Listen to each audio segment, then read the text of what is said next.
ನಮಸ್ಕಾರ. ಜ್ಞಾನ ಮತ್ತು ವಿಜ್ಞಾನದ ಸಂಗಮವೇ ಈ ನಿಮ್ಮ ಆಯುಷ್ಮಾನ್ ಭವ ಕಾರ್ಯಕ್ರಮ. ಒತ್ತಡದ ಈ ಬದುಕಿನಲ್ಲಿ ಆರೋಗ್ಯವಂತ ಕ್ರಿಯಾಶೀಲ ಜೀವನ ನಡೆಸೋದು ನಿಜಕ್ಕೂ ಸವಾಲು. ವಿವಿಧ ಆರೋಗ್ಯ ಸಮಸ್ಯೆಗಳ ಬಗ್ಗೆ, ಆರೋಗ್ಯ ರಕ್ಷಣೆಯ ಬಗ್ಗೆ ಕಾರ್ಯಕ್ರಮದಲ್ಲಿ ತಜ್ಞ ವೈದ್ಯರು ಸಲಹೆ ಸೂಚನೆಗಳನ್ನು ನೀಡುತ್ತಾರೆ. ನೀವು ನಿಮ್ಮ ಮನೆಯಲ್ಲಿಯೇ ಕುಳಿತು ನಿಮ್ಮ ಸಮಸ್ಯೆಗಳಿಗೆ ಪರಿಹಾರವನ್ನು ಕಂಡುಕೊಳ್ಳಬಹುದು. ಕ್ಯಾನ್ಸರ್ ಅನ್ನೋದು ಮಾರಣಾಂತಿಕ ರೋಗ. ಕ್ಯಾನ್ಸರ್ನಲ್ಲಿ ಹಲವು ಬಗೆಗಳಿದೆ. ಅದರಲ್ಲಿ ಒಂದಾದಂತಹದ್ದು ಲಂಗ್ ಕ್ಯಾನ್ಸರ್. ಈ ಲಂಗ್ ಕ್ಯಾನ್ಸರ್ ಯಾರನ್ನ ಹೆಚ್ಚು ಕಾಡುತ್ತೆ, ಯಾಕೆ ಲಂಗ್ ಕ್ಯಾನ್ಸರ್ ಆಗಬಹುದು, ಜೊತೆಗೆ ಲಂಗ್ ಕ್ಯಾನ್ಸರ್ ಇದ್ದಾಗ ಅದನ್ನ ಅರ್ಲಿಯಾಗಿ ಡಿಟೆಕ್ಟ್ ಮಾಡಬಹುದಾ, ಡಿಟೆಕ್ಟ್ ಮಾಡಿದ ಮೇಲೆ ಇರುವಂತಹ ಟ್ರೀಟ್ಮೆಂಟ್ ಆಪ್ಷನ್ಸ್ ಏನು, ಯಾವೆಲ್ಲ ಅಡ್ವಾನ್ಸ್ಮೆಂಟ್ಗಳಾಗಿದೆ ಲಂಗ್ ಕ್ಯಾನ್ಸರ್ ಟ್ರೀಟ್ಮೆಂಟ್ನಲ್ಲಿ, ಈ ಎಲ್ಲ ವಿಚಾರಗಳನ್ನ ತಿಳಿಸ್ಕೊಡೋಕೆ ಇವತ್ತಿನ ಕಾರ್ಯಕ್ರಮದಲ್ಲಿ ನಮ್ಮ ಜೊತೆ ಆಸ್ಟರ್ ಹಾಸ್ಪಿಟಲ್ನ HOD and lead consultant medical oncology and hemato ಆನ್ಕಾಲಜಿಯ ಡಾಕ್ಟರ್ CN ಪಾಟೀಲ್ ಅವರಿದ್ದಾರೆ. ಬನ್ನಿ ಅವರನ್ನ ಕಾರ್ಯಕ್ರಮಕ್ಕೆ ಸ್ವಾಗತಿಸಿಕೊಳ್ಳೋಣ. ಡಾಕ್ಟರ್ ನಮಸ್ತೆ, ಕಾರ್ಯಕ್ರಮಕ್ಕೆ ಸ್ವಾಗತ. ನಮಸ್ಕಾರ ಡಾಕ್ಟರ್, ಮೊದಲಿಗೆ ಈಗ ನಾವು ಇತ್ತೀಚಿನ ದಿನಗಳಲ್ಲಿ ಯಾವುದಾದ್ರೂ ಒಂದು ಭಯ ಪಡುವಂತಹ ಸಮಸ್ಯೆ ಬಗ್ಗೆ ಕೇಳ್ತೀವಿ ಅಂತಂದ್ರೆ ಅದು ಕ್ಯಾನ್ಸರೇ. ಸೊ ಕ್ಯಾನ್ಸರ್ನಲ್ಲಿ ಹಲವು ಬಗೆಗಳಿದೆ. ಅದರಲ್ಲಿ ಈ ಲಂಗ್ ಕ್ಯಾನ್ಸರ್ ಅಂತ ಬಂದಾಗ doctor, what is this lung cancer, ಯಾರಲ್ಲಿ ಲಂಗ್ ಕ್ಯಾನ್ಸರ್ ಆಗಬಹುದು, ಯಾಕೆ ಆಗತ್ತೆ, what is it in the first place ಅಂತ? ಅದೇ ನೀವು ಹೇಳೋದು ಸರಿ, ಭಯ ಆಗೋದು ಸಹಜ. ಅಂದರೆ ಇವತ್ತು ನಾವು ಲಂಗ್ ಕ್ಯಾನ್ಸರ್ ಅಥವಾ ಶ್ವಾಸಕೋಶದ ಕ್ಯಾನ್ಸರ್ ಬಗ್ಗೆ ಡಿಸ್ಕಸ್ ಮಾಡಲಿದ್ದೇವೆ. ಶ್ವಾಸಕೋಶದ ಕ್ಯಾನ್ಸರ್ ಸಾಮಾನ್ಯವಾಗಿ ಕಂಡುಬರ್ತಕ್ಕಂತಹ ಕ್ಯಾನ್ಸರ್. ಅಂದರೆ among males this is the leading cause of cancer in India. ಅಂದರೆ ಫೀಮೇಲ್ಸಲ್ಲಿ ಸೆಕೆಂಡ್ ಲೀಡಿಂಗ್ ಕಾಸ್. ಸೊ ಮೇಲ್ಸಲ್ಲಿ ಫಸ್ಟ್ ಲೀಡಿಂಗ್ ಕಾಸ್, ಫೀಮೇಲ್ಸಲ್ಲಿ ಸೆಕೆಂಡ್ ಲೀಡಿಂಗ್ ಕಾಸ್. ಹಾಗಾಗಿ ಇದು ಮುಖ್ಯವಾಗುತ್ತೆ ಇದ್ರ ಬಗ್ಗೆ ಡಿಸ್ಕಸ್ ಮಾಡೋದು. ಈಗ ನೀವು ಕೇಳಿದ ಪ್ರಶ್ನೆಗೆ ಯಾರಲ್ಲಿ ಲಂಗ್ ಕ್ಯಾನ್ಸರ್ ಕಂಡುಬರುತ್ತೆ ಅಂತ. ಶ್ವಾಸಕೋಶದ ಕ್ಯಾನ್ಸರ್, ಈಗ ನಾವು 100 ಪೇಷಂಟ್ಸ್ ಶ್ವಾಸಕೋಶದ ಕ್ಯಾನ್ಸರ್ ಅಂದರೆ ಲಂಗ್ ಕ್ಯಾನ್ಸರ್ ಪೇಷಂಟ್ಸ್ ನೋಡಿದರೆ 90% of them will be smokers. ಅಂದರೆ ಶ್ವಾಸಕೋಶದ ಕ್ಯಾನ್ಸರ್ಗೆ ಮೂಲ ಕಾರಣ ಅಂದರೆ ಸ್ಮೋಕಿಂಗ್, ಅಂದರೆ ಟೊಬ್ಯಾಕೋ ಅಂತ ಏನು ಹೇಳ್ತೀವಿ, ಸ್ಮೋಕಿಂಗಿಂದನೇ ಆಗ್ತಕ್ಕಂಥದ್ದು. 10% ಜನರಲ್ಲಿ ಮಾತ್ರ ಕಾರಣಗಳು ಗೊತ್ತಾಗೋದಿಲ್ಲ, ನಿರ್ದಿಷ್ಟವಾಗಿ ಕಾರಣಗಳು ತಿಳಿದಿರೋದಿಲ್ಲ. ಅದು ಎನ್ವೈರನ್ಮೆಂಟಲ್ ಪೊಲ್ಯೂಷನಿಂದ ಇರ್ಬೋದು, ಆಕ್ಯುಪೇಷನಲ್ ಎಕ್ಸ್ಪೋಜರಿಂದ ಇರ್ಬೋದು, ಏಜ್ ರಿಲೇಟೆಡ್ ಇರ್ಬೋದು, ಜೆನೆಟಿಕ್ ಮೀಡಿಯೇಟೆಡ್ ಅಥವಾ ಹೆರಿಡಿಟರಿ ಇರ್ಬೋದು. ಆ ಕಾರಣಗಳು ತುಂಬ ಕಡಿಮೆ, 10% ಮಾತ್ರ. 90% ಲಂಗ್ ಕ್ಯಾನ್ಸರ್ಸ್ ಆಗೋದು ಸ್ಮೋಕಿಂಗಿಂದನೇ. ಹಾಗಾಗಿ ಮೂಲ ಕಾರಣ ಅಂದರೆ main cause of lung cancer ಅಂತ ಹೇಳಿದರೆ ಸ್ಮೋಕಿಂಗ್ ಅಂತ ಹೇಳ್ಬೋದು. ಇನ್ನು ಯಾರಲ್ಲಿ ಆಗುತ್ತೆ ಅಂದರೆ ಬಹಳ ವರ್ಷ ಸ್ಮೋಕಿಂಗ್ ಮಾಡಿರ್ತಕ್ಕಂತಹ ವ್ಯಕ್ತಿಗೆ ಲಂಗ್ ಕ್ಯಾನ್ಸರ್ ಆಗ್ಬೋದು. ಎಲ್ಲ ಸ್ಮೋಕಿಂಗ್ ಮಾಡೋರ್ಗು ಲಂಗ್ ಕ್ಯಾನ್ಸರ್ ಆಗೋದಿಲ್ಲ. ಸೊ ಅವ್ರಿಗೆ ಬೇರೆ ಬೇರೆ ಕಾಯಿಲೆಗಳಾಗ್ಬೋದು, COPD ಅಂತ ಆಗ್ಬೋದು, peripheral vascular disease, stroke, heart attack ಈ ರೀತಿ ಆಗ್ಬೋದು. 10% ಸ್ಮೋಕರ್ಸ್ಗೆ ಲಂಗ್ ಕ್ಯಾನ್ಸರ್ ಆಗ್ಬೋದು. ಬಹಳ ವರ್ಷ ಸ್ಮೋಕಿಂಗ್ ಮಾಡಿದಂತಹ ವ್ಯಕ್ತಿಗೆ ಲಂಗ್ ಕ್ಯಾನ್ಸರ್ ಆಗುವ ಸಾಧ್ಯತೆಗಳಿರುತ್ತೆ ಅಥವಾ ರಿಸ್ಕ್ ಇರುತ್ತೆ ಅಂತ ಹೇಳ್ಬೋದು. ಇನ್ನು ಸ್ಮೋಕಿಂಗ್ ಮಾಡದೇ ಇರತಕ್ಕಂತಹ ವ್ಯಕ್ತಿಗೆ ರಿಸ್ಕ್ ಫ್ಯಾಕ್ಟರ್ಸ್ ಯಾವುದು ಅಂದರೆ ನಾನು ತಿಳಿಸಿದ ಹಾಗೆ ಆಕ್ಯುಪೇಷನಲ್ ಎಕ್ಸ್ಪೋಜರ್ ಇರ್ಬೋದು, ಬಹಳ ವರ್ಷ ಒಂದು ಇಂಡಸ್ಟ್ರಿಯಲ್ಲಿ ಕೆಲಸ ಮಾಡಿ ಅದರಿಂದ ಎಕ್ಸ್ಪೋಜರ್, ಕೆಮಿಕಲ್ಸ್ ಎಕ್ಸ್ಪೋಜರ್ ಅಥವಾ ಫ್ಯೂಮ್ಸ್ ಎಕ್ಸ್ಪೋಜರಿಂದ ಆಗಿರ್ಬೋದು, ಇಲ್ಲ ಎನ್ವೈರನ್ಮೆಂಟಲ್ ಎಕ್ಸ್ಪೋಜರ್ಸ್ ಕಾರಣಗಳಿಂದ ಇರ್ಬೋದು. ಇದಕ್ಕೆ ನಿರ್ದಿಷ್ಟವಾದ ಕಾರಣಗಳು ತಿಳಿದಿಲ್ಲ. ಇಲ್ಲ ಸೆಕೆಂಡ್ ಹ್ಯಾಂಡ್ ಸ್ಮೋಕಿಂಗ್ ಅಂತ ಇರ್ಬೋದು, ಮನೆಯಲ್ಲಿ ಕೆಲವರು ಸ್ಮೋಕಿಂಗ್ ಹೆಚ್ಚಾಗಿ ಮಾಡ್ತಾ ಇದ್ರೆ ಅದನ್ನು ಇನ್ಹೇಲ್ ಮಾಡಿ ಸೆಕೆಂಡ್ ಹ್ಯಾಂಡ್ ಸ್ಮೋಕಿಂಗ್ ಅಥವಾ ಥರ್ಡ್ ಹ್ಯಾಂಡ್ ಸ್ಮೋಕ್ ಅಂತ ಏನು ಹೇಳ್ತೀವಿ, ಅದು ಕೂಡ ಕಾರಣವಾಗಿರ್ಬೋದು. ಆದರೆ ಅದರಲ್ಲಿ ನಾವು ನಿರ್ದಿಷ್ಟವಾಗಿ ಕಾರಣವನ್ನು ಇನ್ನೂ ತಿಳಿದು ಬಂದಿಲ್ಲ.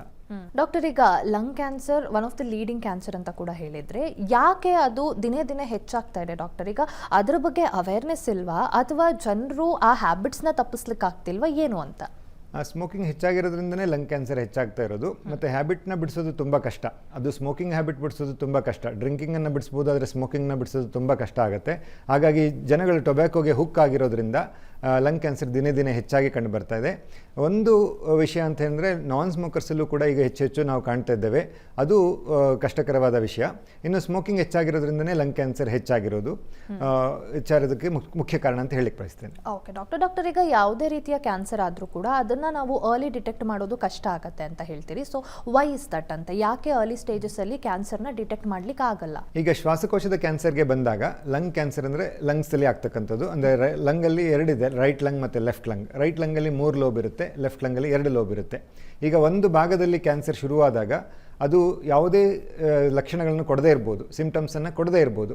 ಹಾಗಾಗಿ ಆ ವ್ಯಕ್ತಿಗೆ ಯಾವುದೇ ಸಿಂಪ್ಟಮ್ಸ್ ಇರೋದಿಲ್ಲ. ಅದು ಉಲ್ಬಣವಾಗ್ತಾ ಅದು ಹರಡಿದಾಗ ಮಾತ್ರ ಲಕ್ಷಣಗಳನ್ನು ಕೊಡೋದ್ರಿಂದ ಕ್ಯಾನ್ಸರ್ನ ಆರಂಭಿಕ ಹಂತದಲ್ಲಿ ಕಂಡುಹಿಡಿಯೋದು ತುಂಬ ಕಷ್ಟ. ಅದು ಎಸ್ಪೆಷಲಿ ಲಂಗ್ ಕ್ಯಾನ್ಸರಲ್ಲಿ.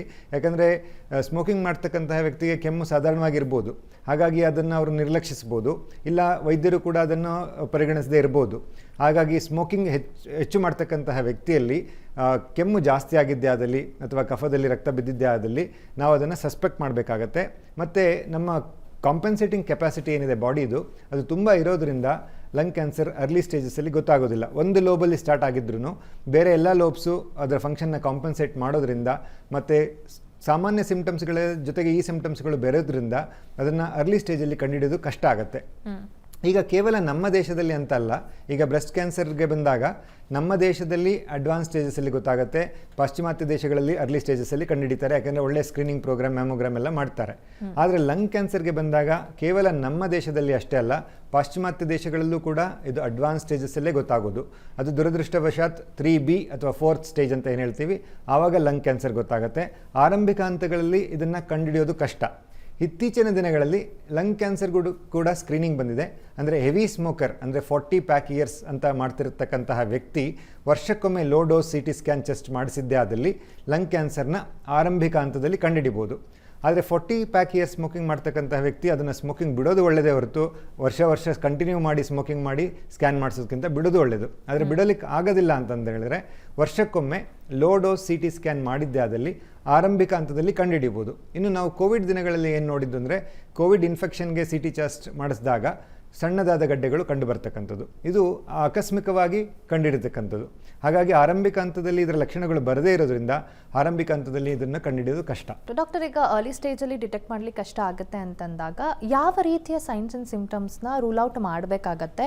ಈಗ ಅರ್ಲಿ ಸ್ಟೇಜ್ ಸ್ಟಾರ್ಟಿಂಗಲ್ಲೇ ಆಗ್ತಾ ಇದೆ, ಒಂದ್ಸರಿ ಚೆಕ್ ಮಾಡಿಸ್ಕೊಳ್ಳೋದು ಬೆಟರು ಅಂತಂದರೆ ಯಾವ ರೀತಿಯ ಸೈನ್ಸ್ ಆ್ಯಂಡ್ ಸಿಂಪ್ಟಮ್ಸ್ ಇರುತ್ತೆ ಡಾಕ್ಟರ್, ಲಕ್ಷಣಗಳು? ಈಗ ಆರಂಭಿಕ ಹಂತದಲ್ಲಿ ಅದನ್ನು ಗುರುತು ಹಿಡಿಯೋದು ಕಷ್ಟ ಇರೋದ್ರಿಂದ ಲಕ್ಷಣಗಳ ಬಗ್ಗೆ ನಾವು ಗಮನ ಹರಿಸಬೇಕಾಗತ್ತೆ. ಈಗ ಲಕ್ಷಣಗಳು ಅಂತ ಹೇಳಿದರೆ ಕೆಮ್ಮು ಸತತವಾಗಿ ಬರ್ತಕ್ಕಂಥದ್ದು, ಅಂದರೆ ಎಲ್ಲರಿಗೂ ಅಂತಲ್ಲ, ಈಗ 40 ವರ್ಷ 50 ವರ್ಷದ ನಂತರ ಸ್ಮೋಕಿಂಗ್ ಮಾಡ್ತಕ್ಕಂತಹ ವ್ಯಕ್ತಿ ಅಥವಾ ಸ್ಮೋಕಿಂಗ್ ಮಾಡದೇ ಇದ್ದರೂ ಕೂಡ ಸತತವಾಗಿ 2 ವಾರ ಕೆಮ್ಮಿದ್ರೆ ಅದು TBಯ ಲಕ್ಷಣ ಆಗಿರ್ಬೋದು, ಕ್ಯಾನ್ಸರ್ನ ಲಕ್ಷಣ ಆಗಿರ್ಬೋದು, ಬೇರೆ ಏನೇ ಆಗಿರ್ಬೋದು. ಯಾವುದೇ ಒಂದು ಲಕ್ಷಣ 1 ವಾರ ಅಥವಾ 10 ದಿನಕ್ಕಿಂತ ಹೆಚ್ಚಾಗಿ ಅದು ಕಮ್ಮಿ ಆಗದೇ ಇದ್ದಲ್ಲಿ ಅದು ಕೇವಲ ವೈರಲ್ ಇನ್ಫೆಕ್ಷನಿಂದ ಆಗಿರೋದಿಲ್ಲ, ಸಿಂಪಲ್ ಇನ್ಫೆಕ್ಷನಿಂದ ಆಗಿರೋದಿಲ್ಲ, ಬೇರೆ ಯಾವುದಾದ್ರೂ ಕಾರಣಗಳು ಇರ್ಬೋದು. ಒಂದು ಸತತವಾಗಿ ಕೆಮ್ಮು ಬರ್ತಕ್ಕಂಥದ್ದು, ಇನ್ನೊಂದು ಕಫದಲ್ಲಿ ರಕ್ತ ಬೀಳುವಂಥದ್ದು. ಈಗ ಸ್ಮೋಕಿಂಗ್ ಮಾಡ್ತಕ್ಕಂತಹ ವ್ಯಕ್ತಿಗೆ ಕಫದಲ್ಲಿ ರಕ್ತ ಬಿದ್ದಿದ್ದೇ ಆದಲ್ಲಿ ಅದು ನಿರ್ಲಕ್ಷಿಸಬಾರ್ದು, ನೆಗ್ಲೆಕ್ಟ್ ಮಾಡದೆ ವೈದ್ಯರಲ್ಲಿ ಪರಿಶೀಲಿಸಿಕೊಳ್ಳಬೇಕು. ಇನ್ನು ಅಡ್ವಾನ್ಸ್ ಸ್ಟೇಜಸಲ್ಲಿ ಬರ್ತಕ್ಕಂಥದ್ದು ಕತ್ತಿನಲ್ಲಿ ಭಾಗದಲ್ಲಿ ಗಂಟು ಬರ್ತಕ್ಕಂಥದ್ದು, ಅದು ಲಿಂಫ್ ನೋಡ್ ಎನ್ಲಾರ್ಜ್ಮೆಂಟಿಂದ ಆಗಿರ್ಬೋದು, ಇಲ್ಲ ಬೋನ್ಗೆ ಹರಡಿದಾಗ, ಮೂಳೆಗೆ ಹರಡಿದಾಗ ಮೂಳೆ ನೋವಿನಿಂದ, ಬೆನ್ನು ನೋವಿನಿಂದ ಅವರು ಪ್ರೆಸೆಂಟ್ ಮಾಡ್ಬೋದು. ಹೀಗೆ ನಾನಾ ವಿಧದ ಸಿಂಪ್ಟಮ್ಸ್, ಅಂದರೆ ಲಕ್ಷಣಗಳು ಬಂದಾಗ ಕೆಮ್ಮು, ಕಫದಲ್ಲಿ ರಕ್ತ, ಕತ್ತಿನಲ್ಲಿ ಗಡ್ಡೆ ಅಥವಾ ಬೆನ್ನು ಮೂಳೆ ನೋವು, ಈ ರೀತಿಯಾದ ಲಕ್ಷಣಗಳಿರ್ಬೋದು. ಡಾಕ್ಟರ್, ಈಗ ಈ ರೀತಿ ಸಿಂಪ್ಟಮ್ಸ್ ಕಾಣಿಸ್ತಾ ಇದೆ, ಡಾಕ್ಟರ್ನ ರೀಚ್ ಆದರು ಅಂತಂದಾಗ ಕೆಲವೊಂದಷ್ಟು ಡಯಾಗ್ನೋಸ್ಟಿಕ್ ಟೆಸ್ಟ್ಗಳನ್ನ ರನ್ ಮಾಡ್ತೀರಿ, ಯಾವುದಾಗಿರುತ್ತೆ ಡಾಕ್ಟರ್ ಅದು? ಈಗ ಲಂಗ್ ಕ್ಯಾನ್ಸರ್ನ ನಾವು ಸಸ್ಪೆಕ್ಟ್ ಮಾಡಿದಾಗ ಫಸ್ಟು ಸಾಮಾನ್ಯವಾಗಿ ಮಾಡ್ತಕ್ಕಂಥದ್ದು ಚೆಸ್ಟ್ ಎಕ್ಸ್ರೇ.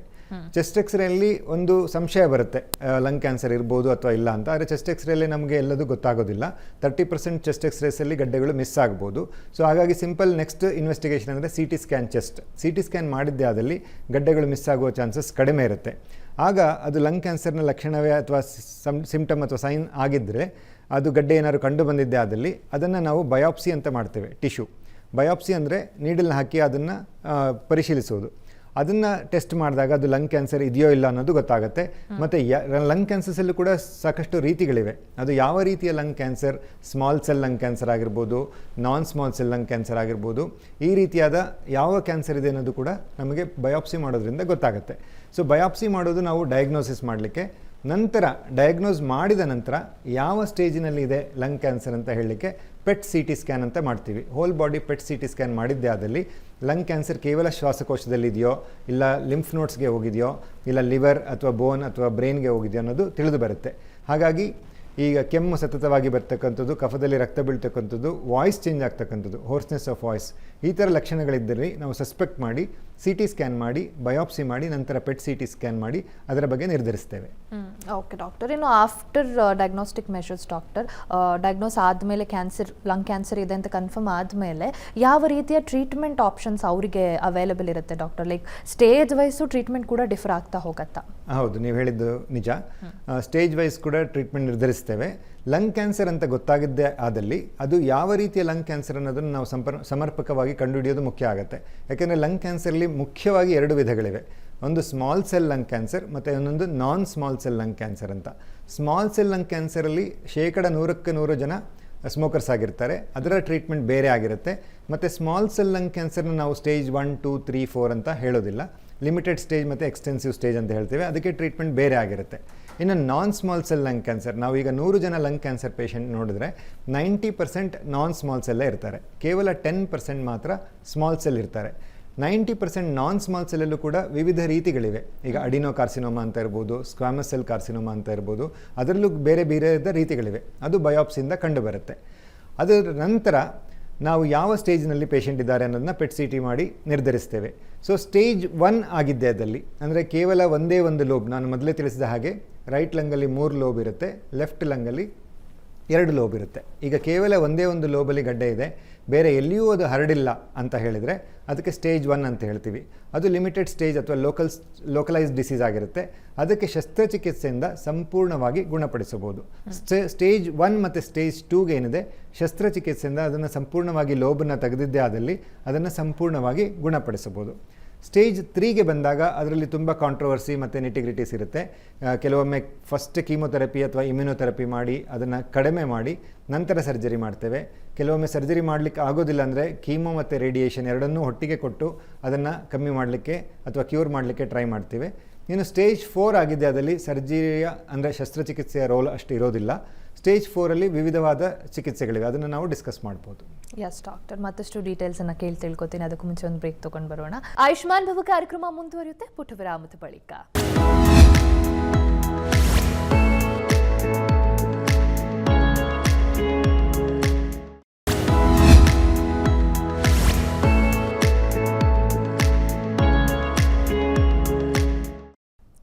ವಿರಾಮದ ಬಳಿಕ ಆಯುಷ್ಮಾನ್ ಭವ ಕಾರ್ಯಕ್ರಮಕ್ಕೆ ಮತ್ತೊಮ್ಮೆ ಸ್ವಾಗತ.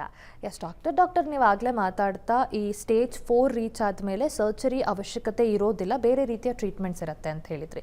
ಯಾವ ಟ್ರೀಟ್ಮೆಂಟ್ ಅವೈಲೇಬಲ್ ಇರುತ್ತೆ ಡಾಕ್ಟರ್ ಆಗ? ಈಗ ಸ್ಟೇಜ್ 4ಗೆ ಬಂದಿದ್ದೆ ಆದಲ್ಲಿ ಬಹಳಷ್ಟು ಜನ ಲಂಗ್ ಕ್ಯಾನ್ಸರ್ ನಾವು ನೋಡೋದು ಸ್ಟೇಜ್ 4ನಲ್ಲಿ. ಈಗ ಅವರಿಗೆ ಸಿಂಪ್ಟಮ್ಸ್ ಇದೆ ಅನ್ನೋ ಅಷ್ಟೊತ್ತಿಗೆ ತುಂಬ ತಡವಾಗಿರುತ್ತೆ, ಇಲ್ಲ ಪೆಟ್ ಸ್ಕ್ಯಾನ್ ಮಾಡಿದಾಗ ಆಲ್ರೆಡಿ ಬೋನಲ್ಲಿ ಅಥವಾ ಲಿವರಲ್ಲಿ ಅದು ಹರಡಿರುತ್ತೆ. ಹಾಗಾಗಿ ಸ್ಟೇಜ್ 4ಅಲ್ಲಿ ನಾವು ಸಾಮಾನ್ಯವಾಗಿ ನೋಡ್ತಕ್ಕಂಥದ್ದು. ಸ್ಟೇಜ್ 4 ಲಂಗ್ ಕ್ಯಾನ್ಸರ್ ಇತ್ತೀಚಿನ ದಿನಗಳಲ್ಲಿ ಸಾಕಷ್ಟು ಡೆವಲಪ್ಮೆಂಟ್ಸ್ ಆಗಿದೆ. ಈಗ ಟಿಶ್ಯೂಯಲ್ಲಿ ಏನು ನೋಡ್ತೀವಿ, ಬಯಾಪ್ಸಿ ಮಾಡಿದ ನಂತರ ಅದು ಅಡಿನೋ ಕಾರ್ಸಿನೋಮಾ, ಮೋಸ್ಟ್ ಕಾಮನ್ ಅಂದರೆ ಅಡಿನೋ ಕಾರ್ಸಿನೋಮಾ ಅಂತ ಇರುತ್ತೆ. ಬಹಳಷ್ಟು ಜನರಲ್ಲಿ ಟಾರ್ಗೆಟ್ಸ್ ಇರುತ್ತೆ, 50 to 60% ಜನರಲ್ಲಿ ಟಾರ್ಗೆಟ್ ಅಂತ ಇರುತ್ತೆ. ಅಂದರೆ ಟ್ಯೂಮರ್ ಮೇಲೆ ಟಾರ್ಗೆಟ್ ಎಕ್ಸ್ಪ್ರೆಸ್ ಆಗಿದ್ದರೆ ಆ ಟಾರ್ಗೆಟೆಡ್ ಟ್ರೀಟ್ಮೆಂಟ್ ಕೊಟ್ಟರೆ ಅದರ ಚಿಕಿತ್ಸೆ ತುಂಬ ಸಮರ್ಪಕವಾಗಿರುತ್ತೆ ಮತ್ತು ರೋಗಿ ಸಂಪೂರ್ಣವಾಗಿ ಸರಿಯಾಗಿ ಅಥವಾ ಬಹಳ ವರ್ಷಗಳ ಕಾಲ ಬದುಕಲಿಕ್ಕೆ ಸಾಧ್ಯವಾಗುತ್ತೆ. ಹಾಗಾಗಿ ಟಾರ್ಗೆಟ್ ಐಡೆಂಟಿಫಿಕೇಷನ್ ಅಂತ ಏನು ಹೇಳ್ತೀವಿ ಅದು ಮುಖ್ಯವಾಗಿರುತ್ತೆ. ಟಿಶ್ಯೂಯಲ್ಲಿ ನಾವು ಎಲ್ಲರಿಗೂ, ಈಗ ಲಂಗ್ ಕ್ಯಾನ್ಸರಲ್ಲಿ ಎಲ್ಲರಿಗೂ ಮಾಡ್ತಕ್ಕಂತಹ ಒಂದು ಟೆಸ್ಟ್ ಅಂತಂದರೆ NGS ಅಂತ, ಅಂದರೆ ನೆಕ್ಸ್ಟ್ ಜನರೇಷನ್ ಸೀಕ್ವೆನ್ಸಿಂಗ್. ಆ ಟೆಸ್ಟ್ನಲ್ಲಿ ಪೇಷಂಟ್ಗೆ, ರೋಗಿಗೆ ಟಾರ್ಗೆಟ್ಸ್ ಇದೆಯೋ ಇಲ್ಲ ಅಂತ ಗೊತ್ತಾಗುತ್ತೆ. ಹೆಚ್ಚಾಗಿ ಈ ನಾನ್ ಸ್ಮೋಕರ್ಸಲ್ಲಿ ಟಾರ್ಗೆಟ್ ಇರೋದು ಸಾಮಾನ್ಯವಾಗಿ ಕಂಡುಬರುತ್ತೆ. ಅದರಲ್ಲಿ ಸಾಕಷ್ಟು ಟಾರ್ಗೆಟ್ಸ್ಗಳಿವೆ, EGFR ಅಂತ ಇರ್ಬೋದು, ALK ಅಂತ ಇರ್ಬೋದು, ROS ಅಂತ ಇರ್ಬೋದು, ಹೀಗೆ ಸಾಕಷ್ಟು ಟಾರ್ಗೆಟ್ಸ್ ಇದೆ. ಮೊದಲೆಲ್ಲ ಏನಾಗ್ತಾ ಇತ್ತು, ಎಲ್ಲ ಸ್ಟೇಜ್ 4ಅಲ್ಲೂ ಕೇವಲ ಕೀಮೊಥೆರಪಿ ಮಾತ್ರ ಇತ್ತು. ಆಗ ಬಹಳಷ್ಟು ಜನ ಕ್ಯೂರ್ ಆಗ್ತಾ ಇರಲಿಲ್ಲ ಅಥವಾ ಬಹಳಷ್ಟು ಸರ್ವೈವ್ ಆಗ್ತಾ ಇರಲಿಲ್ಲ. Even 5 year survival was 0%. ಅಂದರೆ ಇವತ್ತು ಡಯಾಗ್ನೋಸ್ ಆದರೆ ಇಂದಿನಿಂದ 5 ವರ್ಷ ಬದುಕಿರೋರು ಯಾರೂ ಇರ್ತಿರಲಿಲ್ಲ. ಆದರೆ ಇತ್ತೀಚಿನ ದಿನಗಳಲ್ಲಿ ಎಷ್ಟೊಂದು ಬೆಳವಣಿಗೆಗಳಾಗಿ 5 year ಸರ್ವೈವಲ್ ಏನಾಗಿದೆ, 30% ಆಗಿದೆ. ಅಂದರೆ ಸ್ಟೇಜ್ 4ಅಲ್ಲಿ ಕೂಡ 30% ಜನ 5 years ಆ್ಯಂಡ್ ಬಿಯಾಂಡ್ ಸರ್ವೈವ್ ಆಗ್ತಾರೆ. ಅದೆಲ್ಲ ಈ ಟಾರ್ಗೆಟ್ಸ್ ಐಡೆಂಟಿಫೈ ಮಾಡಿ ಆ ಟಾರ್ಗೆಟೆಡ್ ಥೆರಪಿ ಬಂದಿರೋದ್ರಿಂದನೇ ಆಗಿದೆ. ಕೇವಲ ಕೀಮೊಥೆರಪಿ ಅಷ್ಟೇ ಅಲ್ಲ, ಟಾರ್ಗೆಟೆಡ್ ಥೆರಪಿಯಿಂದನೂ ಇದನ್ನು ಸಂಪೂರ್ಣವಾಗಿ ಕಂಟ್ರೋಲ್ ಮಾಡ್ಬೋದು. ಕೆಲವೊಬ್ಬರಿಗೆ ಯಾರಿಗೂ ಟಾರ್ಗೆಟ್ಸ್ ಸಿಕ್ಕಿಲ್ಲ ಅಂತ ಹೇಳಿದರೆ, ಯಾವುದೇ ಟಾರ್ಗೆಟ್ ಸಿಕ್ಕಿಲ್ಲ ಅಂತಂತಹ ವ್ಯಕ್ತಿಗೆ ಕೀಮೊಥೆರಪಿಯನ್ನು ಕೊಡ್ತೇವೆ. ಇನ್ನು ಕೀಮೊಥೆರಪಿ ಅಷ್ಟೇ ಅಲ್ಲ, ಇತ್ತೀಚಿನ ದಿನಗಳಲ್ಲಿ ಇನ್ನೊಂದು ಬೆಳವಣಿಗೆ ಆಗಿರ್ತಕ್ಕಂಥದ್ದು ಲಂಗ್ ಕ್ಯಾನ್ಸರ್ ಅಂದರೆ ಇಮ್ಯುನೊಥೆರಪಿ. ಇದು ಹೆಚ್ಚಾಗಿ ಸ್ಮೋಕರ್ಸಲ್ಲಿ ವರ್ಕ್ ಆಗುತ್ತೆ ಮತ್ತು ಟಾರ್ಗೆಟ್ಸ್ ಇಲ್ಲದೆ ಇರೋರಿಗೆ ವರ್ಕ್ ಆಗುತ್ತೆ. ಅವರಲ್ಲಿ ಇಮ್ಯುನೊಥೆರಪಿ, ಅದರಲ್ಲಿ ಕೆಲವೊಂದು ಟೆಸ್ಟ್ಗಳಿದೆ, PD-L1 TMB ಅಂತೆಲ್ಲ ಟೆಸ್ಟ್ ಇದೆ. ಆ ಟೆಸ್ಟ್ಗಳು ಹೆಚ್ಚಾಗಿ ಕಂಡುಬಂದಲ್ಲಿ ಇಮ್ಯುನೊಥೆರಪಿಯನ್ನು ಸಮರ್ಪಕವಾಗಿ ಬಳಸಿದ್ದೇ ಆದಲ್ಲಿ ಬಹಳಷ್ಟು ವರ್ಷ ಲಂಗ್ ಕ್ಯಾನ್ಸರ್ನ ಕಂಟ್ರೋಲ್ ಮಾಡ್ಬೋದು. ಕ್ಯೂರ್ ಮಾಡದೇ ಇದ್ದರೂ ಕೂಡ ಕಂಟ್ರೋಲ್ ಮಾಡ್ಬೋದು. ಓಕೆ ಡಾಕ್ಟರ್, ಇದರ ಜೊತೆಗೆ ಈಗ ಕ್ಯಾನ್ಸರ್ನಲ್ಲಿ ಒಂದಷ್ಟು ಬ್ರೇಕ್ ಥ್ರೂಸ್ ಆಗಿದೆ, ಅಡ್ವಾನ್ಸ್ಮೆಂಟ್ ಟ್ರೀಟ್ಮೆಂಟಲ್ಲಿ ತುಂಬ ಆಗಿದೆ ಅಂತ ಹೇಳ್ತೀರಿ. So what is it doctor? ಯಾವ ರೀತಿಯ ಅಡ್ವಾನ್ಸ್ಮೆಂಟ್ಗಳಾಗಿದೆ ಮತ್ತು ಈ ಬ್ರೇಕ್ ಥ್ರೂಗಳಿಂದ ಟ್ರೀಟ್ಮೆಂಟ್ ಎಷ್ಟು ಇಂಪ್ರವೈಸ್ ಆಗಿದೆ ಡಾಕ್ಟರ್? ಈಗ ನಾವು ಬ್ರೇಕ್ ಥ್ರೂನ ಸಾಕಷ್ಟು ಮೂರು ರೀತಿಯಲ್ಲಿ ವಿಂಗಡಿಸ್ಬೋದು. ಒಂದು ಶಸ್ತ್ರಚಿಕಿತ್ಸೆಯಲ್ಲಿ ಬ್ರೇಕ್ ಥ್ರೂ ಅಂದರೆ ಈಗ ಕೀ ಹೋಲ್ ಸರ್ಜರಿ ಅಂತ ಏನಿದೆ, ವಿಡಿಯೋ ಅಸಿಸ್ಟೆಡ್ ಥೊರೆಕೋಸ್ಕೋಪಿಕ್ ಸರ್ಜರಿ ಅಥವಾ ರೊಬಾಟಿಕ್ ಸರ್ಜರಿಯಿಂದ ಶಸ್ತ್ರಚಿಕಿತ್ಸೆ ತುಂಬ ಸುಲಭವಾಗಿದೆ, ಪೇಷಂಟ್ಸ್ಗೆ ತುಂಬ ಹೆಲ್ಪ್ ಆಗಿದೆ. ಕೆಲವೇ ದಿನಗಳಲ್ಲಿ ಅವರು ಡಿಸ್ಚಾರ್ಜ್ ಆಗ್ಬೋದು ಮತ್ತು ವೂಂಡ್ ಹೀಲಿಂಗ್ ಪ್ರಾಬ್ಲಮ್ ಇರೋದಿಲ್ಲ, ಶ್ವಾಸಕೋಶದ ರಿಕವರಿ ಕೂಡ ಬೇಗ ಆಗುತ್ತೆ. ಇದು ಶಸ್ತ್ರಚಿಕಿತ್ಸೆಯಲ್ಲೇ ಆಗಿರ್ತಕ್ಕಂತಹ ಬೆಳವಣಿಗೆ. ಇನ್ನು ಎಕ್ಸ್ರೇ ರೇಡಿಯೋಥೆರಪಿಯಲ್ಲಿ ಆಗಿರ್ತಕ್ಕಂತಹ ಬೆಳವಣಿಗೆಗಳು ಅಂದರೆ ತುಂಬ ಅಡ್ವಾನ್ಸ್ಡ್ ಟೆಕ್ನಿಕ್ಸ್, ಪ್ಲಾನಿಂಗ್ ಆಗಿರ್ಬೋದು, ನ್ಯೂ ಟೆಕ್ನಿಕ್ಸ್ ಇರ್ಬೋದು, IMRT ಅಂತ ಇರ್ಬೋದು, IGRT ಅಂತ ಇರ್ಬೋದು. ಯಾಕಂದರೆ ನಾವು ರೇಡಿಯೋಥೆರಪಿ ಕೊಡುವಾಗ ಶ್ವಾಸಕೋಶದಲ್ಲಿ ಬೇರೆ ಅಂಗಗಳ ಥರ ಇರೋದಿಲ್ಲ. ಯಾಕಂದರೆ ಶ್ವಾಸಕೋಶ ಯಾವಾಗಲೂ ಮೂಮೆಂಟ್ ಆಗ್ತಾ ಇರುತ್ತೆ, ಇನ್ಸ್ಪಿರೇಷನ್ ಎಕ್ಸ್ಪಿರೇಷನ್ನ ಜೊತೆಗೆ. ಹಾಗಾಗಿ ಟ್ಯೂಮರ್ ಕೂಡ ಮೇಲೆ ಕೆಳಗೆ ಹೋಗ್ತಾ ಇರುತ್ತೆ. ಹಾಗಾಗಿ ಅದು ನಿರ್ದಿಷ್ಟವಾಗಿ ಕೊಡಬೇಕಂದ್ರೆ ಪ್ರತಿಯೊಂದು ಮೂಮೆಂಟ್ಗೂ ಅದನ್ನು ಸ್ಕ್ಯಾನ್ ತಗೊಂಡು ನೋಡಬೇಕಾಗತ್ತೆ. ಹಾಗಾಗಿ ಅದರಲ್ಲಿ ತುಂಬ ಅಡ್ವಾನ್ಸಸ್ ಆಗಿದೆ. IMRT ಅಂತ ಇರ್ಬೋದು, IGRT ಅಂತ ಇರ್ಬೋದು. ಹೀಗೆ ರೇಡಿಯೋಥೆರಪಿಯಲ್ಲಿ ಅಡ್ವಾನ್ಸಸ್ ಆಗಿದೆ.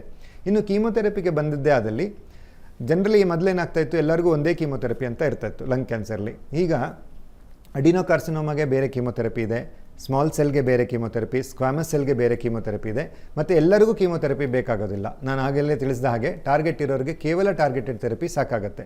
ಇನ್ನು ಕೀಮೊಥೆರಪಿ ಜೊತೆಗೆ ಕೆಲವೊಬ್ಬರಿಗೆ ಇಮ್ಯುನೊಥೆರಪಿ ಕೊಡ್ತೇವೆ, ಕೆಲವೊಮ್ಮೆ ಕೇವಲ ಇಮ್ಯುನೊಥೆರಪಿ ಕೊಡ್ತೇವೆ. ಇದು ಎಲ್ಲ ವಿಭಾಗಗಳಲ್ಲಿ ಆಗಿರ್ತಕ್ಕಂತಹ ಬೆಳವಣಿಗೆ. ಶಸ್ತ್ರಚಿಕಿತ್ಸೆ ಆಗಿರ್ಬೋದು, ರೇಡಿಯೇಷನ್ ಆಂಕಾಲಜಿ ಆಗಿರ್ಬೋದು, ಮೆಡಿಕಲ್ ಆಂಕಾಲಜಿ ಆಗಿರ್ಬೋದು, ಮಾಲಿಕ್ಯುಲರ್ ಆಂಕಾಲಜಿ ಆಗಿರ್ಬೋದು. ಇದು ಆಗಿರ್ತಕ್ಕಂತಹ ಬೆಳವಣಿಗೆಗಳು. ಕ್ಯಾನ್ಸರ್ ಅಂದಾಕ್ಷಣ ಆ ವ್ಯಕ್ತಿ ಅಲ್ಲದೆ ಆತನ ಫ್ಯಾಮಿಲಿ ಮೆಂಬರ್ಸ್ ಕೂಡ ಎಮೋಷ್ನಲಿ ಸಾಕಷ್ಟು ವೀಕ್ ಆಗಿಬಿಟ್ಟಿರ್ತಾರೆ. ಮೆಂಟಲ್ ಹೆಲ್ತ್ ಕೂಡ ಜೊತೆಲಿ ಹಾಳಾಗ್ತಾ ಬರುತ್ತೆ. ಬಿಕಾಸ್ ಅವರು ಆ ಮನೆಗೆ ದುಡಿಯೋ ವ್ಯಕ್ತಿ ಆಗಿದ್ರೆ ಅವ್ರಿಗೆ ಕ್ಯಾನ್ಸರ್ ಆಯಿತು ಅಂದರೆ ಇಡೀ ಮನೆ ಸಫರ್ ಮಾಡಬೇಕಾಗತ್ತೆ, ಅಥವಾ ಮನೇಲಿ ಯಾರಿಗಾದ್ರೂ ಆಯಿತು ಅಂತಂದರೆ ಹೋಲ್ ಫ್ಯಾಮಿಲಿ ಮೆಂಬರ್ಸ್ ಸಫರ್ ಮಾಡ್ತಿರ್ತಾರೆ. ಸೊ ಹೀಗಿದ್ದಾಗ ಎಮೋಷ್ನಲ್ ಸಪೋರ್ಟ್ ಅನ್ನೋದು ಅವರ ಎಮೋಷನ್ಸನ್ನು ಮ್ಯಾನೇಜ್ ಮಾಡೋದಕ್ಕೆ ಹೇಗೆ ಹೆಲ್ಪ್ ಮಾಡ್ತೀರಿ ಡಾಕ್ಟರ್? ನೀವು ಹೇಳೋದು ಅಕ್ಷರಶಃ ಸಹಜ. ಈಗ ಕ್ಯಾನ್ಸರ್ನ ಚಿಕಿತ್ಸೆ ಅಂದರೆ ಕೇವಲ ಶಸ್ತ್ರಚಿಕಿತ್ಸೆ ಮಾಡೋದು, ಕೀಮೊಥೆರಪಿ ಕೊಡೋದು, ಇಮ್ಯುನೊಥೆರಪಿ ಕೊಡೋದು, ಟಾರ್ಗೆಟೆಡ್ ಥೆರಪಿ ಕೊಡೋದು ಅಷ್ಟೇ ಅಲ್ಲ. ಅದು ಕೇವಲ 10% ಅಂತ ಹೇಳಲಿಕ್ಕೆ ಇಷ್ಟಪಡ್ತೇನೆ. ಯಾಕೆಂದರೆ ಅದು ಟೆಕ್ನಿಕಲ್ ಆಗಿ ಮಾಡ್ತಕ್ಕಂಥದ್ದು, ಎಲ್ಲ ಥರ ಎಕ್ಸ್ಪರ್ಟೀಸ್ ಇದೆ, ಇನ್ಫಾರ್ಮೇಷನ್ ಇದೆ, ಎಲ್ಲರೂ ಮಾಡ್ಬೋದು. ಆದರೆ ಈ emotional support, social support, family support ಅಂತ ಬಂದಾಗ ಅದು ಇಂಡಿವಿಜುವಲೈಸ್ ಮಾಡಬೇಕಾಗತ್ತೆ. ಹೇಗೆ ನಾವು ಕ್ಯಾನ್ಸರ್ ಟ್ರೀಟ್ಮೆಂಟ್ ಇಂಡಿವಿಜುವಲೈಸ್ ಮಾಡ್ತೀವೋ ಇದನ್ನು ಕೂಡ ಇಂಡಿವಿಜುವಲೈಸ್ ಮಾಡಬೇಕಾಗತ್ತೆ. ಅದನ್ನು ನಾವು ನಿರ್ಲಕ್ಷಿಸಲಿಕ್ಕೆ ಆಗೋದಿಲ್ಲ. ಯಾಕಂದರೆ ಕ್ಯಾನ್ಸರ್ ಆದಂತಹ ವ್ಯಕ್ತಿ ದುಡಿಯೋಗಿರ್ತಕ್ಕಂಥ ವ್ಯಕ್ತಿ ಆಗಿರ್ಬೋದು, ಇಲ್ಲ ಹಿರಿಯ ವ್ಯಕ್ತಿ ಆಗಿರ್ಬೋದು, ಇಲ್ಲ ಸಣ್ಣವರಾಗಿರ್ಬೋದು, ಮನೆಯಲ್ಲಿ ಅವರಿಗೆಲ್ಲ ಸಪೋರ್ಟ್, ಎಮೋಷನಲ್ ಸಪೋರ್ಟ್ ಬೇಕಾಗುತ್ತೆ, ಸೈಕಾಲಜಿಕಲ್ ಸಪೋರ್ಟ್ ಬೇಕಾಗುತ್ತೆ, ಕೆಲವೊಮ್ಮೆ ಫೈನಾನ್ಷಿಯಲ್ ಹೆಲ್ಪ್ ಕೂಡ ಬೇಕಾಗುತ್ತೆ. ನಮ್ಮ ಆಸ್ಪತ್ರೆಯಲ್ಲಿ ಎಲ್ಲ 3 ಬ್ರಾಂಚಸ್ಸಲ್ಲಿ, ಆಸ್ಟರ್ ಆಸ್ಪತ್ರೆಯಲ್ಲಿ ಇಂಡಿಯನ್ ಕ್ಯಾನ್ಸರ್ ಸೊಸೈಟಿಯಿಂದ ವಾಲಂಟಿಯರ್ಸ್ ನಮಗೆ ಸಹಾಯಕ್ಕೆ ಬರ್ತಾರೆ. ಮತ್ತು ನಮ್ಮ ಡಿಪಾರ್ಟ್ಮೆಂಟ್ ಒಳಗೇ ಅವರಿಗೆ ಸಹಾಯ ಇದೆ. ಮತ್ತು ಸೈಕ್ಯಾಟ್ರಿಸ್ಟ್ ಮತ್ತು ಸೈಕಾಲಜಿಸ್ಟ್ ಮತ್ತು ಪೇಯ್ನ್ ಆ್ಯಂಡ್ ಪ್ಯಾಲಿಯೇಟಿವ್ ಕೇರ್, ಈ ಎಲ್ಲ ವಿಭಾಗಗಳು ನಮಗೆ ಸಹಕರಿಸೋದ್ರಿಂದ ರೋಗಿಗಳ ಜರ್ನಿ ಸ್ಮೂತ್ ಆಗಿರುತ್ತೆ. ಇಲ್ಲ ಅಂದರೆ ಅದು ತುಂಬ ಬಂಪಿ ಅಥವಾ ಕಷ್ಟಕರವಾಗಿರುತ್ತೆ ಅಂತ ಹೇಳಲಿಕ್ಕೆ ಇಷ್ಟಪಡ್ತೀನಿ. ಓಕೆ ಡಾಕ್ಟರ್ ಒಂದಷ್ಟು ಪ್ರಿವೆಂಟಿವ್ ಮೆಷರ್ಸ್ ಬಗ್ಗೆ ನಿಮ್ಮ ಹತ್ರ ಮಾತಾಡ್ತೀನಿ. ಅದಕ್ಕೂ ಮುಂಚೆ ಮತ್ತೊಂದು ಬ್ರೇಕ್ ತೊಗೊಂಡು ಬರೋಣ. ಆಯುಷ್ಮಾನ್ ಭವ ಕಾರ್ಯಕ್ರಮ ಮುಂದುವರಿಯುತ್ತೆ ಮತ್ತೊಂದು ಪುಟ್ಟ ವಿರಾಮದ ಬಳಿಕ.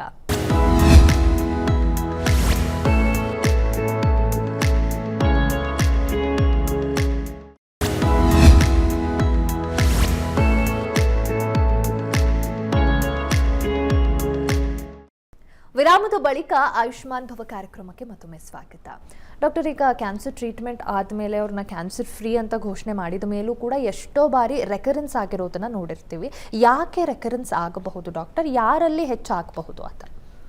ಶ್ವಾಸಕೋಶದ ಕ್ಯಾನ್ಸರ್ಗೆ ಬಂದಾಗ ಕಡಿಮೆ ಅರ್ಲಿ ಸ್ಟೇಜಸಲ್ಲಿ ಸಿಗೋದು ಕಡಿಮೆ.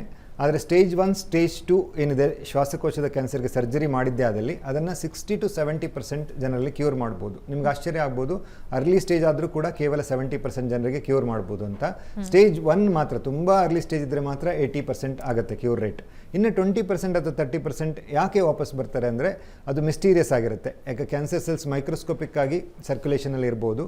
ಅದು ಸುಮಾರು ದಿನಗಳ ನಂತರ ಲಿವರಲ್ಲೋ ಅಥವಾ ಇನ್ನೊಂದು ಲಂಗಲ್ಲೋ ಇಲ್ಲ ಬೋನ್ಸಲ್ಲೋ ಹೋಗಿ ಸೀಡಾಗಿ ಅದು ಗ್ರೋ ಆಗ್ಬೋದು. ಇದು ರಿಕರೆನ್ಸ್ ಆಗಲಿಕ್ಕೆ ಕಾರಣ, ಸಾಮಾನ್ಯವಾದ ಕಾರಣ. ಹಾಗಾಗಿ ಸ್ಟೇಜ್ 1, ಸ್ಟೇಜ್ 2 ಅಲ್ಲೂ ಕೂಡ ನಾವು ಕೆಲವೊಮ್ಮೆ 5 years ಆದ ನಂತರ ಇಲ್ಲ 6 years ಆದ ನಂತರ ರಿಕರೆನ್ಸ್ನ ನೋಡ್ತೇವೆ. ಅದು ಫಾಲೋಅಪ್ಪಲ್ಲಿ ಇದ್ದಾಗ ಅವ್ರಿಗೆ ಏನಾದ್ರು ಮತ್ತೆ ಸಿಂಪ್ಟಮ್ಸ್ ಬಂದಿದ್ದಾದಲ್ಲಿ ನಾವು ಸ್ಕ್ಯಾನ್ ಮಾಡಿ ಅದನ್ನು ನಿರ್ಧರಿಸ್ತೇವೆ. ಇನ್ನು ಸ್ಟೇಜ್ 3ಗೆ ಬಂದಾಗ ಕ್ಯೂರ್ ರೇಟ್ಸ್ ತುಂಬ ಕಮ್ಮಿ ಇರುತ್ತೆ, 30%, 20% ಆ ರೀತಿ ಇರುತ್ತೆ. ಇನ್ನು ಸ್ಟೇಜ್ 4ಅಲ್ಲಿ ನಾವು ಯಾರಿಗೂ ಕ್ಯೂರ್ ಅಂತ ಹೇಳಲ್ಲ, ಅದು ಸರ್ವೈವಲ್ ಮಾತ್ರ ಹೇಳ್ತೇವೆ. ಓವರಾಲ್ ಸರ್ವೈವಲ್ ಅಂತ ಹೇಳ್ತೇವೆ ಅಥವಾ ಪ್ರೋಗ್ರೆಷನ್ ಫ್ರೀ ಸರ್ವೈವಲ್ ಅಂತ ಹೇಳ್ತೇವೆ. ಕ್ಯೂರ್ ಅಂತ ವರ್ಡ್ ಸ್ಟೇಜ್ 4ಅಲ್ಲಿ ಯೂಸ್ ಮಾಡೋದಿಲ್ಲ. ಹಾಗಾಗಿ ಸ್ಟೇಜ್ 1, 2 ಅಲ್ಲಿ ಕೂಡ ಫಾಲೋಅಪ್ಪಲ್ಲಿ ಇದ್ದಾಗ ಅದು ವಾಪಸ್ ಬಂದಿದೆಯಲ್ಲ ಗೊತ್ತಾಗುತ್ತೆ. ಸ್ಟೇಜ್ 3ಅಲ್ಲಿ ಕೂಡ ನಾವು ಫಾಲೋಅಪ್ಪಲ್ಲಿ ಅವರ ಸಿಂಪ್ಟಮ್ಸ್ ನೋಡ್ತೇವೆ ಮತ್ತು ಬೇಕಾದಾಗ ಸ್ಕ್ಯಾನ್ ಮಾಡಿ ಅದನ್ನು ಕಂಡುಹಿಡ್ಕೊಳ್ತೇವೆ. ಡಾಕ್ಟರ್, ಇನ್ನೊಂದು ಈ ಕ್ಯಾನ್ಸರ್ ಆಗಿರಬಹುದು ಅಥವಾ ಯಾವುದೇ ಒಂದು ರೋಗಕ್ಕೆ ಕಾರಣ ಆಗ್ತಿದೆ ಅಂತಂದರೆ ಅದು ನಮ್ಮ ಲೈಫ್ ಸ್ಟೈಲ್ ಅಂತ ಹೇಳ್ಬೋದು. ಈ ಲಂಗ್ ಕ್ಯಾನ್ಸರಿಂದ ತಪ್ಪಿಸ್ಕೋಬೇಕು ಅಥವಾ ಅದನ್ನು ಪ್ರಿವೆಂಟ್ ಮಾಡಬೇಕು ಅಂತ ಇದ್ದರೆ ಹೇಗೆ ಡಾಕ್ಟರ್? ಲೈಫ್ ಸ್ಟೈಲ್ ಚೇಂಜಸ್ ಅನ್ನೋದು ಎಷ್ಟು ಮುಖ್ಯವಾಗುತ್ತೆ? ಮಾಡರ್ನ್ ಲೈಫ್ ಸ್ಟೈಲಿಂದ ನಾವು ಒಂದು ಹೆಲ್ತಿ ಲೈಫ್ ಸ್ಟೈಲನ್ನು ಹೇಗೆ ಮೇಂಟೈನ್ ಮಾಡ್ತಾ ಹೋಗಬೇಕಾಗತ್ತೆ? ನಾವೀಗ ಮೊದಲೇ ತಿಳಿಸಿದ ಹಾಗೆ ಶ್ವಾಸಕೋಶದ ಕ್ಯಾನ್ಸರ್ಗೆ ಮುಖ್ಯವಾದ ಕಾರಣ ಅಂದರೆ ಸ್ಮೋಕಿಂಗ್. ಸ್ಮೋಕಿಂಗ್ ಇಲ್ಲದೇ ಇದ್ದಲ್ಲಿ ಲಂಗ್ ಕ್ಯಾನ್ಸರ್ ತುಂಬ ಕಮ್ಮಿ ಆಗಿರುತ್ತೆ. ಯಾಕೆಂದರೆ ನಾನ್ ಸ್ಮೋಕರ್ಸಲ್ಲಿ ನಾವು ನೋಡೋದು 10% ಜನರಲ್ಲಿ ಮಾತ್ರ. ಈಗ 100 ಪೇಷಂಟ್ಸ್ ಲಂಗ್ ಕ್ಯಾನ್ಸರ್ ನೋಡಿದ್ರೆ 90% ವುಡ್ ಬಿ ಸ್ಮೋಕರ್ಸ್. ಕೇವಲ 10% ದುರದೃಷ್ಟವಶಾತ್ ಬೇರೆ ಕಾರಣಗಳಿಂದ ಬರುತ್ತೆ. ಹಾಗಾಗಿ ಸ್ಮೋಕಿಂಗನ್ನು ಸಂಪೂರ್ಣವಾಗಿ ಬಿಟ್ಟಿದ್ದೇ ಆದಲ್ಲಿ ನಾವು ಲಂಗ್ ಕ್ಯಾನ್ಸರ್ನ ಸಾಕಷ್ಟು ಪ್ರಮಾಣದಲ್ಲಿ ಕಡಿಮೆ ಮಾಡ್ಬೋದು. ಇನ್ನು ದುರದೃಷ್ಟವಶಾತ್ ಹೆರಿಡಿಟ್ರಿ ಫ್ಯಾಕ್ಟರ್ಸ್ ಅಥವಾ ಆಕ್ಯುಪೇಷನಲ್ ಎಕ್ಸ್ಪೋಜರ್ ಅಥವಾ ಗೊತ್ತಿಲ್ಲದೆ ಕಾರಣದಿಂದ ಬರ್ತಕ್ಕಂತಹ ಕ್ಯಾನ್ಸರ್ಗೆ ಏನು ಮಾಡಲಿಕ್ಕೆ ನಮ್ಮ ಕೈಲಿ ಆಗೋದಿಲ್ಲ. ಆದರೆ ಮಾಡಿಫೈಬಲ್ ರಿಸ್ಕ್ ಫ್ಯಾಕ್ಟರ್ ಏನಿದೆ, most important modifiable risk factor is smoking.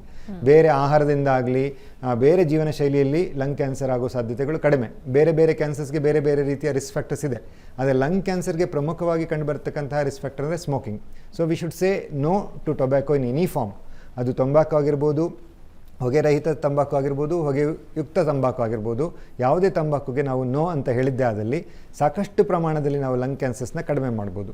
ಈಗ ಕೇವಲ ಲಂಗ್ ಕ್ಯಾನ್ಸರ್ ಅಂತ ಅಲ್ಲ, ಸ್ಮೋಕಿಂಗ್ನ ಬಿಟ್ಟಿದ್ದೇ ಆದಲ್ಲಿ ಸ್ಟ್ರೋಕ್ನ ರಿಸ್ಕ್ ಕಡಿಮೆ ಆಗುತ್ತೆ, ಹಾರ್ಟ್ ಅಟ್ಯಾಕ್ನ ರಿಸ್ಕ್ ಕಡಿಮೆ ಆಗುತ್ತೆ, ಇನ್ಫರ್ಟಿಲಿಟಿಯ ರಿಸ್ಕ್ ಕಡಿಮೆ ಆಗುತ್ತೆ, ಪೆರಿಫರಲ್ ವ್ಯಾಸ್ಕ್ಯುಲರ್ ಡಿಸೀಸ್ ರಿಸ್ಕ್ ಕಡಿಮೆ ಆಗುತ್ತೆ.